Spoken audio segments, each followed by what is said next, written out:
आमच्या लेकीचं, जागर स्त्री शक्तीचा त्यांच्या आमच्या लेकीचं. किती लोकांना असे वाटते की आमच्या घरी मुलगी जन्माला यावी, तिचे मी लाड करेन, खेळले, खूप शिकले. खरं सांगा, मुलगी जन्माला यावी ना, पण ती शेजारच्या घरात, शेजारच्या घरात, शेजारच्या घरात. आज गर्भनिंद मुलांपाशी बंदी आहे, स्त्री गुन्ह्याच्या बंदी आहे, पण जन्मताच त्या मुलीचा खून करणारे राक्षस पण काही कमी नाही. आणि पुण्यापूर्वीच वेळेला पुस्तकात तिचा खून करता.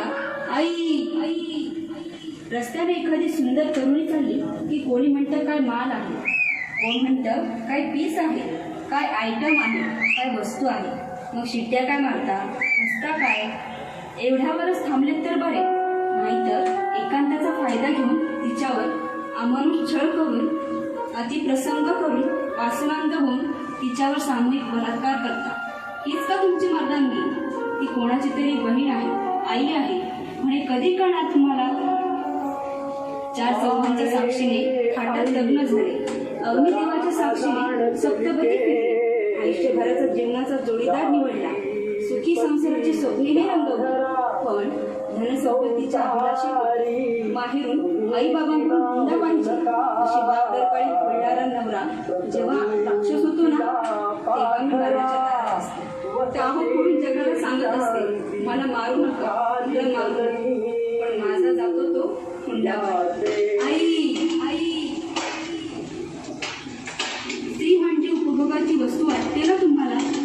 जरा विचार करा आणि मागे वळून बघा. शोभाला घडणारी जिजाई, मुलींची पहिली स्त्री शिक्षिका सावित्रीबाई फुले, अशा किती तो स्त्रियांची नाव. स्त्री ही जननी आहे, ती वसुंधरा आहे, ती माता आहे, ती दुर्गा देवी आहे, ती तुमची कन्या आहे. आज आपण इंटरनेटच्या जगात वावरत आहोत. स्त्रीचा आदर करा.